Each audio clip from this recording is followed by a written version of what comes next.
Good day, everyone. Have you ever wondered what happens when Malaysia and other countries have ratified different numbers of international maritime conventions, and ships operate between them? Before discussing ship statutory certification and the differences in ratification of international maritime conventions between country A and Malaysia, it is important to first understand the broader international framework that governs maritime regulation worldwide. Ship certification does not exist as an isolated requirement. Instead, it forms part of a structured global system established through cooperation among nations under the leadership of the United Nations. The United Nations was established in 1945 after the end of the Second World War with the primary objective of maintaining international peace and security. Over time, its role expanded to include promoting international cooperation in economic development, environmental protection, human rights, and global governance.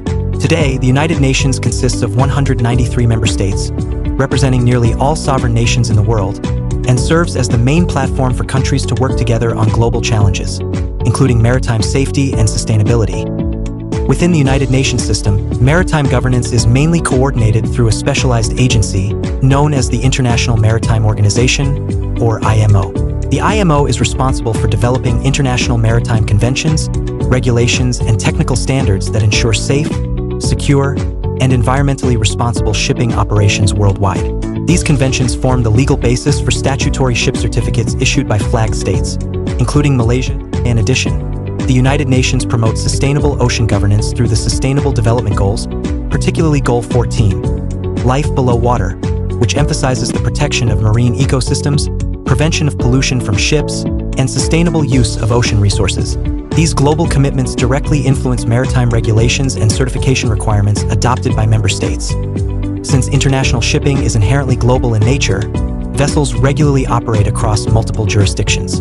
Therefore, uniform compliance with international conventions developed under the United Nations framework is essential to ensure consistency in ship safety standards, environmental protection measures, and crew welfare requirements.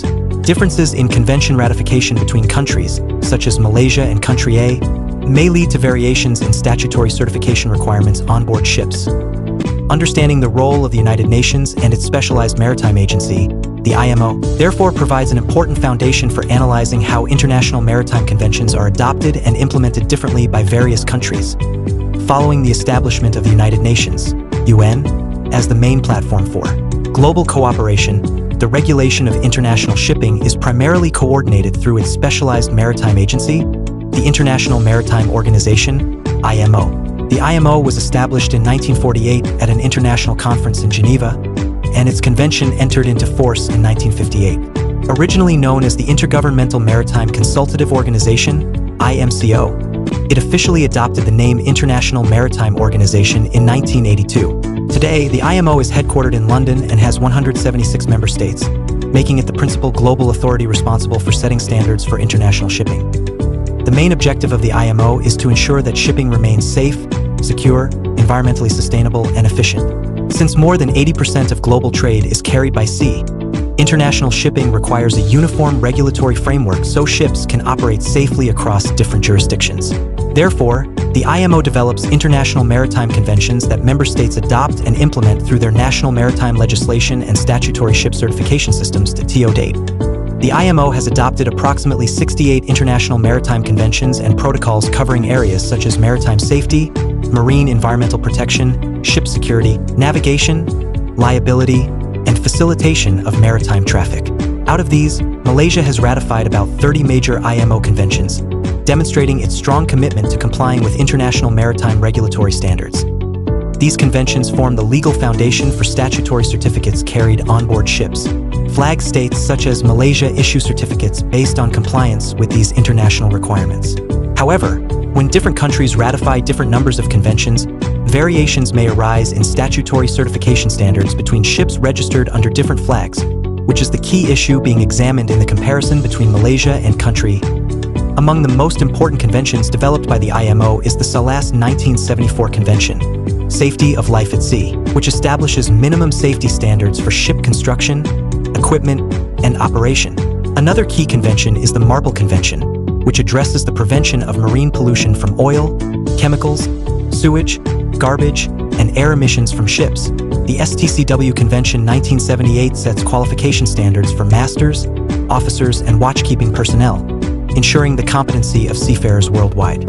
The COLREG's 1972 convention establishes navigation rules to prevent collisions at sea, particularly in congested shipping routes. In addition to these IMO conventions, seafarers' working and living conditions are governed by the Maritime Labour Convention 2006, MLC 2006, adopted by the International Labour Organization, ILO.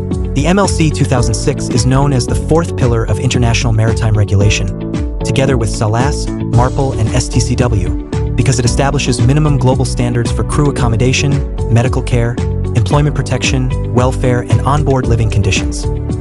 Beyond these core instruments, Malaysia has also ratified other important conventions related to International Maritime Organization.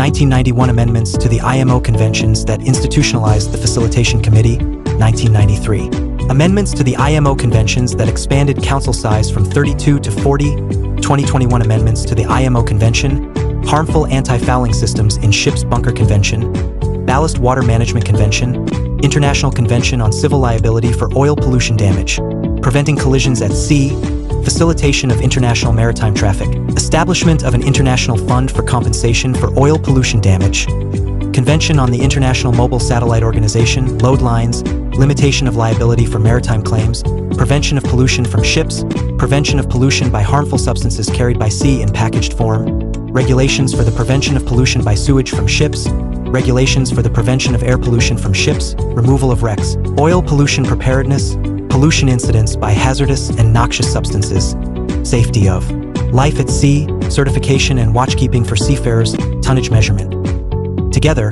these conventions form the basis for statutory certification requirements carried onboard Malaysian ships and demonstrate Malaysia's strong commitment to international maritime governance. Understanding the role of the IMO and its conventions is therefore essential when analyzing differences in statutory ship certification between Malaysia and Country A, especially where Country A has ratified fewer international maritime conventions.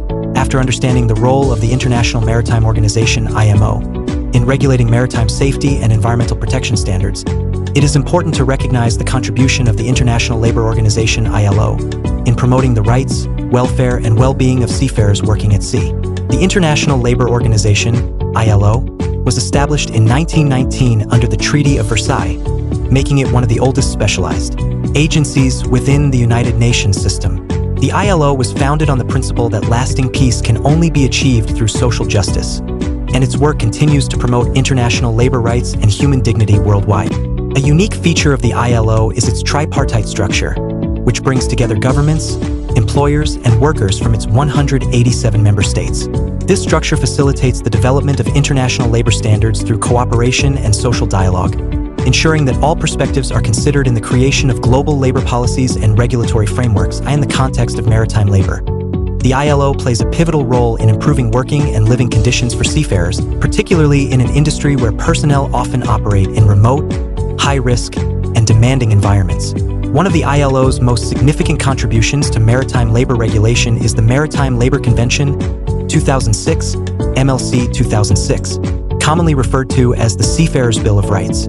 The MLC 2006 establishes minimum international standards covering nearly every aspect of seafarers' working and living conditions on board ships, including minimum age requirements, employment agreements, and payment of wages, hours of work and rest, accommodation and recreational facilities, food and catering standards, medical care on board, and ashore health protection and occupational safety welfare measures and social security protection, together with SALAS 1974, MARPOL, and STCW 1978.